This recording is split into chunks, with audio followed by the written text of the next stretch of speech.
정죄와 심판이라는 제목으로 말씀을 나누겠습니다. 예수님께서 아침에 성전에 들어가셔서 성전 뜰에서 사람들에게 말씀을 가르치고 계셨습니다. 그런데 갑자기 아주 소라는 사람들의 웅성거리는 소리가 들리더니 바리새 교인과 율법사들이 한 여자를 끌고 오는데 신발도 벗어버리고 옷매무새가 다 흐트러지고 머리가 산발이 된 여자를 예수님 앞에 대동댕이 치고 기세당당하게 주님 보고 말하십니다. 선생님, 이 여자가 행음하다가 현장에서 잡혔습니다. 모세의 율법에는 이런 여자는 돌로 쳐 죽이라고 했었습니다. 선생은 어떻게 말합니까? 그들은 예수님을 시험하기 위해서 그렇게 하는 것입니다. 왜냐하면 예수님은 결코 사람의 생명을 죽이라고 하지 않을 줄을 알고 있었습니다.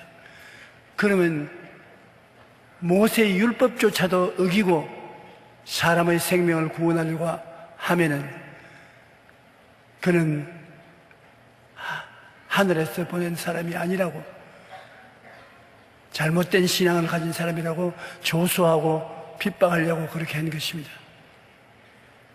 이스라엘 사람들은 모세의 율법은 하나님이 주신 것으로 절대로 지켜야 되는 것을 알고 있기 때문에 예수님이 율법을 거역하면 구주가 될 수 없다는 것을 그들이 증명하려고 하는 것입니다.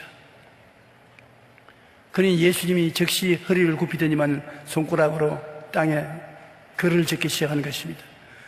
내용은 성경이 말하고 있지 않지만 짐작한데 예수님이 10계명을 적었다고 생각합니다.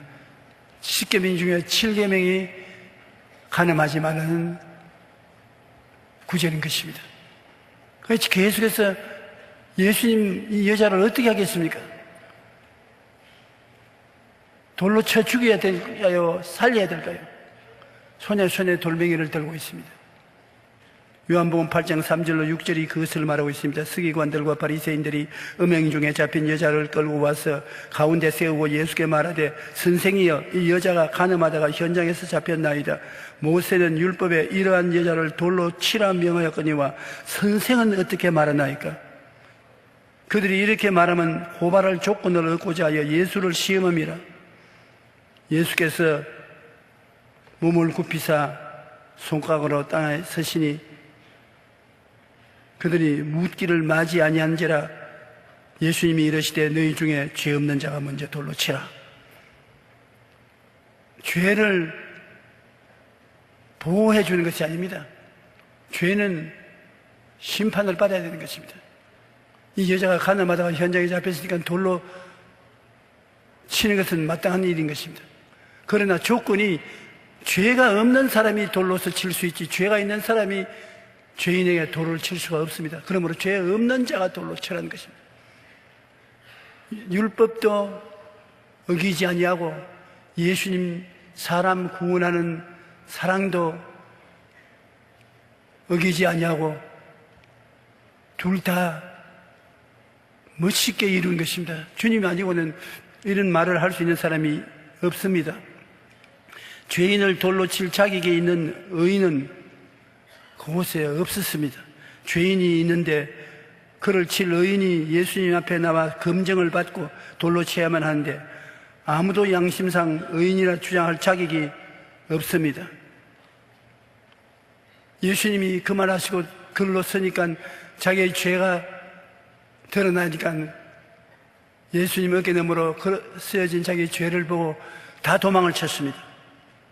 양심의 가책을 느껴 어른으로 시작하여 정언이까지 하나씩 나가고 오직 예수와 그 가운데 있는 여자만 남았었습니다.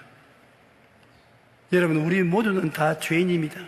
아니라고 하지만 태양빛 같은 하나님과 성경의 계명 앞에 흠과 점이 없는 인간이 없습니다.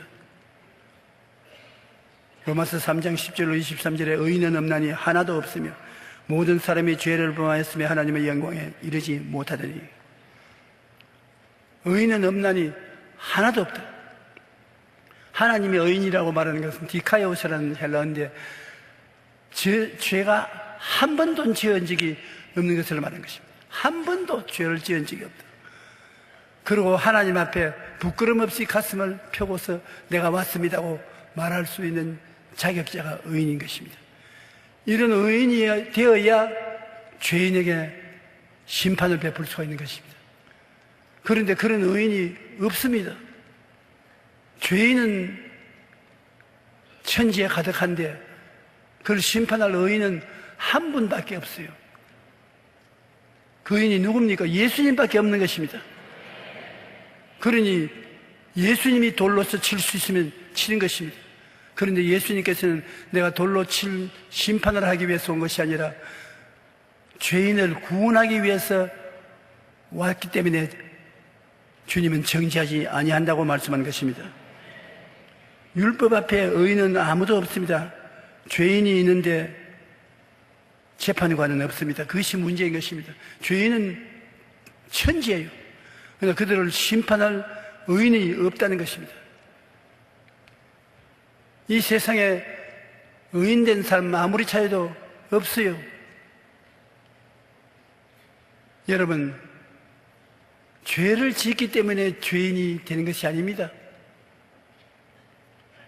아, 저 사람 죄를 지었으니까 죄인이다. 천만에요. 죄인이기 때문에 죄를 짓는 것입니다. 여러분, 죄인이기 때문에 죄를 짓는 것이지 죄를 지었기 때문에 죄인이 되는 것 아닙니다. 여러분과 나는 다 죄인입니다. 그 때문에 죄를 지어요. 왜 죄인이냐? 아담과 하와 우리 조상이 죄를 짓고 난 다음 그 조상의 핏줄을 타고난 우리들은 모두 다 어머니 뱃속에서부터 죄의 유전을 받고서 태어난 사람으로 태어나기 전에 이미 죄인인 것입니다. 그러므로 우리가 태어나서 죄 짓는데 조금 더 어려움이 없습니다. 배워서 죄 짓는 사람 없습니다. 아예 죄인이 되어서 태어나기 때문에 다 죄 지어요. 여러분 중에 죄 안 짓는 사람 아무도 없습니다. 죄를 안 짓는다면 또 거짓말하는 것입니다. 왜 죄 짓습니까? 모르겠습니다. 누가 죄 지으러 가르쳐줍니까? 안 가르쳐줘도 죄는 잘 짓습니다. 왜냐? 죄인으로 태어났기 때문인 것입니다. 그러므로 죄인으로 태어난 사람은 다 죄를 짓고 의인은 없나니 하나도 없습니다. 전부 죄를 짓고 있기 때문에 세상이 요란스럽고 고통스러운 것입니다. 로마서 3장 20절에 그러므로 율법의 행위로 그의 앞에 의롭다 하심을 얻을 육체가 없나니 율법으로는 죄를 깨달습니다. 율법 앞에 서게 되면 모두 다 죄인으로 드러난 것이지 죄를 짓지 않은 의인은 전혀 없습니다. 그렇기 때문에 예수님이 이 세상에 오신 것은 죄인을 구원하러 오셨습니다. 모두 다 죄인이므로 주님이 구원해 주지 아니하면 구원받을 수가 절대로 없습니다.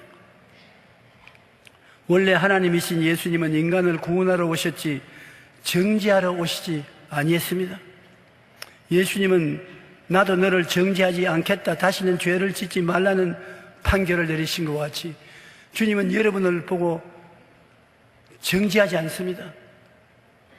여러분을 구원하시기를 원하시는 것입니다. 요한복음 8장 10절 11절에 보면 예수께서 일어나사 여자 외에 아무도 없는 것을 보시고 이르시되 여자여 너를 고발하던 그들이 어디 있느냐? 너를 정죄한 자가 없느냐? 대답하되 주여 없나이다. 예수께서 이르시되 나도 너를 정죄하지 아니하노니 가서 다시는 죄를 범하지 말라. 그러니까 이 세상에 의인이 하나도 없다는 것을 증명하는 것입니다. 그러므로 판정을 내릴 사람이 세상에는 없어요. 요한복음 3장 11절에 하나님이 그 아들을 세상에 보내신 것은 세상을 심판하려 하심이 아니요 그로 말미암아 세상이 구원을 받게 하려 하심이라. 예수님은 구원하시려고 하시지 심판하시려고 하지 않으신 것입니다. 예수님께서는 죄인을 부르러 왔지 죄인을 심판하기 위해서 오지 않으셨습니다. 마태복음 9장 10절 13절에 보면 예수께서 세리 마태의 집에서 식사를 하는데 수많은 세리들과 죄인들이 와서 같이 밥을 먹었습니다. 그러니까 바리새 교인이나 사두개 교인 교법사들이 손가락질을 치고 비웃었습니다. 저 예수라는 사람은 하나님의 아들이라고 하고 주의 말씀을 증거한다면서 가는 곳마다 죄인들하고 섞여서 이야기하고 먹고 마시니 저런 사람이 무슨 우리의 지도자가 될 수 있냐? 저런 사람이 어떻게 하나님의 아들이라고 할 수 있냐? 그래서 예수님의 제자들 보고 너희 선생이 죄인과 함께 어울려서 먹고 마시니 너희 선생도 별 수 없는 죄인이다. 그때 예수님이 그 말을 아시고 이 사람들아, 의원이 어디가 필요하냐? 병든 자가 있어야 의사가 필요하지 않냐? 내가 세상에 온 것은 죄인을 구원하러 왔기 때문에 죄인이 있는 곳에 내가 있지 죄인이 없는 곳에 내가 있을 필요가 있느냐? 많은 사람들이 제게 와서 이런 말을 하는 것을 제가 목회 중에 들었습니다. 목사님, 나는 너무 큰 죄인이기 때문에 예수님이 나 같은 사람 안 돌봐주십니다. 내가 천만에요. 예수님은 당신 같은 죄인 찾기 위해서 세상에 오시는 것이에요. 의인은 예수님이 찾아올 필요가 없습니다. 그러므로 죄가 있기 때문에 예수님이 오신 것이에요. 우리나라에는 죄인이 너무 많습니다. 그러니까 예수님이 우리나라에 와 계십니다. 죄인을 구원하기 위해서 예수님이 오셨기 때문에 죄인이 없는 곳에는 예수님이 할 일이 없습니다. 그러므로 예수님은 죄인들이 계신 곳에 와서 계시고 여러분이 죄인이면 예수님이 더욱 여러분과 같이 계셔서 여러분을 구원하고 변화시키려고 하시는 것입니다. 건강한 자에게는 의사가 쓸데없고 병든 자에게야 쓸데있느니라. 너희는 가서 내가 긍휼을 원하고 제사를 원치 아니하노라 하신 뜻이 무엇인지 배우라. 긍휼은 자비를 말하는 것이고 제사는 율법을 말하는 것입니다. 나는 자비를 원하고 율법으로서 심판하기를 원치 아니하노라 하신 뜻이 무엇인지 배우라. 나는 의인을 부르러 온 것이 아니요 죄인을 부르러 왔노라. 그러므로 주님께서 죄인을 부르러 왔기 때문에 죄인이 있는 곳에 와야 죄인을 부를 수가 있는 것입니다. 오늘날 우리가 죄를 짓고 불의하고 추하고 버림을 받아야 마땅한 사람이라고 생각하고 자기 스스로도 자기를 비난하고 공격하는 일을 할 때가 많습니다. 여러분, 그러지 마십시오. 주님께서 여러분을 귀하게 여기시고 지극히 사랑하셔서 죄인 개수라도 구원하기를 원하시는 것입니다. 예수님을 만나면 죄가 드러나거든요. 이 세상에 두 부류의 사람이 있는데 자기가 죄를 지었음에도 불구하고 죄인인 줄 모르는 사람이 있고 자기 죄를 깨달아 알고 죄인인 줄 알고 사는 죄인이 있습니다.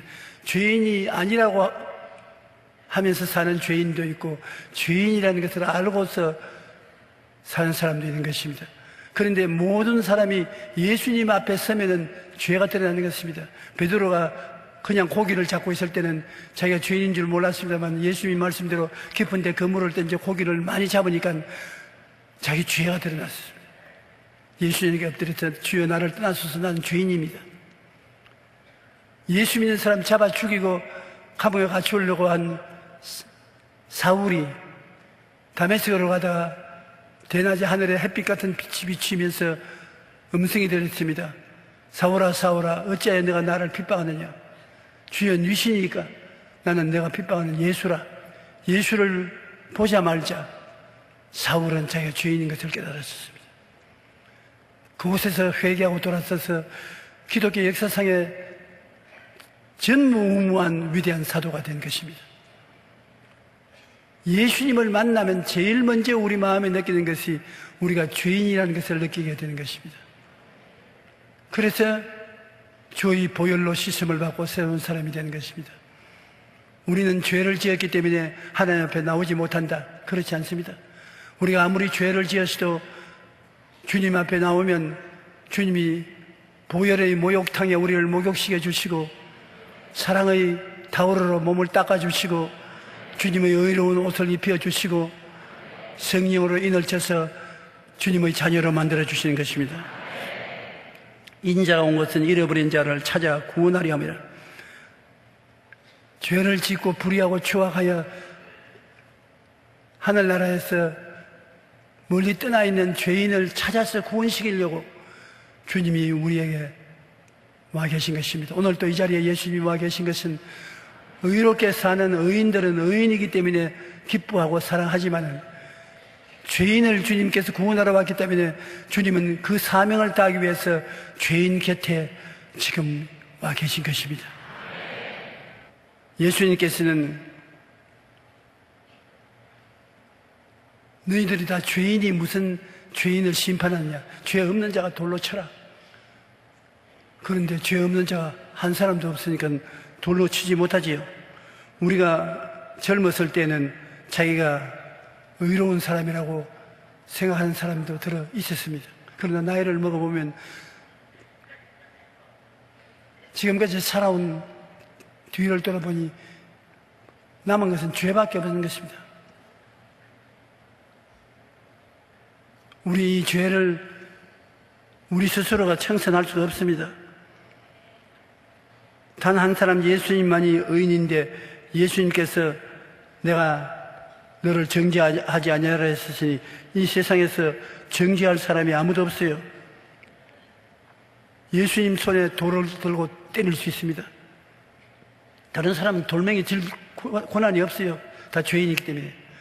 그런데 예수님 손에 그 돌멩이를 쥐고 때리시는 줄 알고 손을 보니까 손에 돌멩이가 쥐어 있는 것이 아니라 뭐가 있습니까? 큰 대못이 박혀 있습니다. 우리를 때려야 될 그 돌을 주님께서 없애하기 위해서 우리 대신 돌을 없애하기 위해서 대못을 박았습니다. 주님의 손에는 여러분을 때릴 돌멩이가 얹혀 있지 않습니다. 주님의 손은 여러분 죄 때문에 심판받은 못자국이 있은 것입니다. 그러므로 주님은 그 손으로 돌이 없으니까 심판 안 하죠. 돌을 쥐고 있으면 때리니까 심판을 하지만 돌이 없으니까 심판하지 않죠. 못자국만 남아있으니까 여러분의 죄를 주님이 대신 짊어지신 증거만 남아있는 것입니다. 여러분, 우리는 매일 이웃을 정죄하며 심판하고 살아가는데 참으로 주의해야 되는 것입니다. 우리가 알아야 될 것은 자기가 심판하는 그 심판으로 나중에 자기가 심판을 받게 되는 것입니다. 심판할 자격이 없는 사람이 이웃을 심판을 하고 난 다음에 하나님께서는 이웃을 심판한 그 심판을 가지고 너도 한번 받아보아라. 네가 이웃을 심판하는 것은 바로 너를 심판하는 것이다. 심판을 받게 되는 것입니다. 누가복음 6장 35절로 37절에 오직 너희는 원수를 사랑하고 선대하며 아무것도 바라지 말고 구워주라. 그리하면 너희 상이 클 것이요 또 지극히 높으신 이의 아들이 되리니 그는 은혜를 모르는 자와 악한 자에게라도 인자하시느니라. 너희는 아버지의 자비하심 같이 너희도 자비로운 자가 되라. 그 다음에 보십시오. 비판하지 말라. 그리하면 너희가 비판을 받지 아니할 것이요 정죄하지 말라. 그리하면 너희가 정죄를 받지 아니할 것이요 용서하라. 그리하면 너희가 용서를 받을 것이라. 우리가 비판하고 나면 나중에 그 비판 내가 받게 되고 우리가 정죄하게 되면 나중에 그 정죄를 내가 받게 되는 것입니다. 그렇기 때문에 우리는 이 세상에 죄인이 죄인을 정죄하거나 비판할 자격이 없습니다. 여러분이 비판한 만큼 여러분이 비판을 도로 받게 되고 정죄한 만큼 정죄를 도로 받게 되는 것입니다. 우리가 이 세상에 살면서 용서하면서 살아야 되는 것입니다. 심판자가 아닌 용서자로서 살아야 되는 것입니다.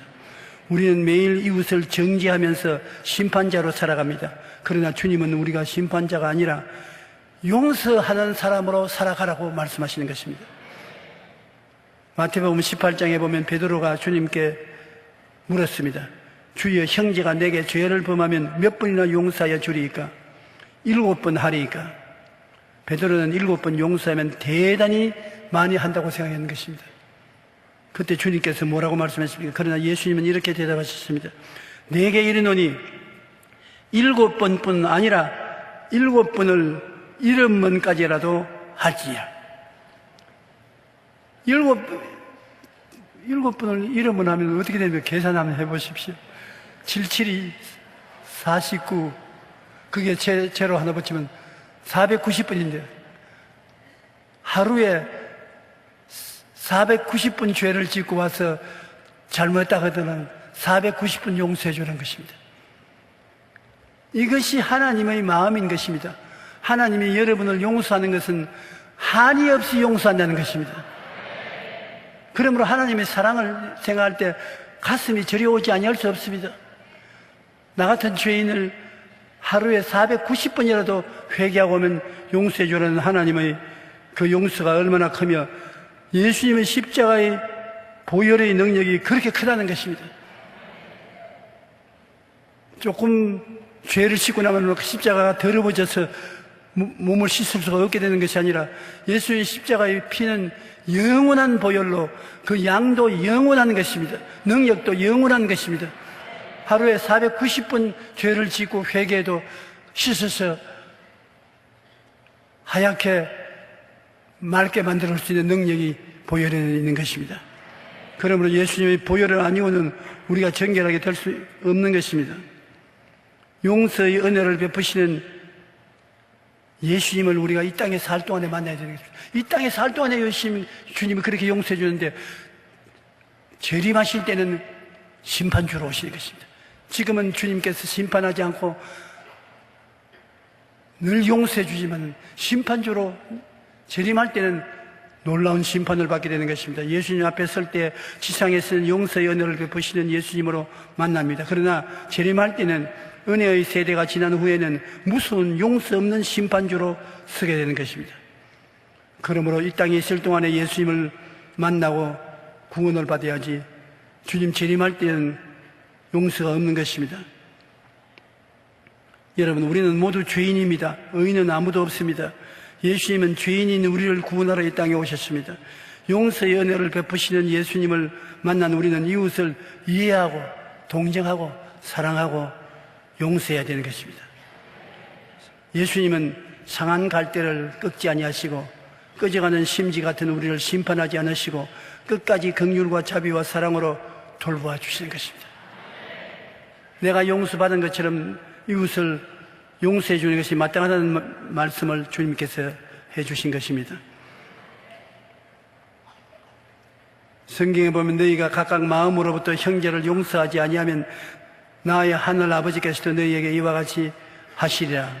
우리는 예수님의 보혈로 우리 죄를 그저 용서받은 사람들입니다. 그러면 우리가 다른 사람들을 용서하는 것이 마땅한 것입니다. 용서한다는 것은 참 힘든 일입니다. 심판하기는 좋아도 용서하기는 어렵습니다. 그러나 용서하며 살아야 되는 것입니다. 이 땅에 살면서 용서하면서 살아야 나도 행복하고 이웃도 행복한 것입니다. 가족이든 이웃이든 서로를 참고 용서하지 않으면 기쁘고 행복한 삶을 살아갈 수가 없는 것입니다. 우리는 모두 다 죄인인 것을 깨달아 알고 이웃을 심판하지 말아야 되는 것입니다. 예수님을 따라서 정죄하지 말고 심판하지 말고 용서를 하고 오랫동안 참으면서 살다가 천국 가는 여러분 되시기를 주의 이름으로 축원합니다.